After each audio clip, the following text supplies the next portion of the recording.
Good morning mga ulol! What's up? What's down? Una naman kong bugtaw sa alarm.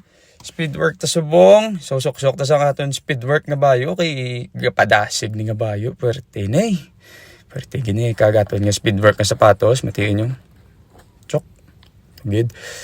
Okay na. Stretching ta. Stretching leg swing. Alari naman ang akong accent. Nagbalik naman ang Bisayo. Tayan ba kung out balance? Stretching pa lang ako gani. Uy, kalain man ma-recover pa ning ako nga pag ilunggo nga istorya. 2K na ko. 448 og face. Ala, kalain. Gidyo sang ginambal na ako. Oh, sige lang ko gyapon lagan-lagan. Dira, oh. Hari ko sa upper is.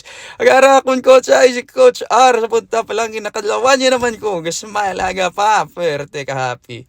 Okay, 6K na ako. Oy, for ano tong te, sige lang ko gyapon sing lagan diri no. Hala, 9K naman og 10 na for ano na ang face ay. Hala. Apo na ko maulol ay. Grabe no. Apo gid. Kalain na gid siya nga ako. Hala, 10K less than 15 minutes na ko. Grabe ka kapoy, way pagbalik akong kondisyon.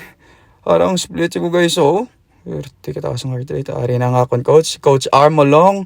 Kinangalan nyo coach sa dagan. Ari di siya sa Bacolod. Okay, kabit ko na kay kulang. Okay, thank you mga ulol. See you.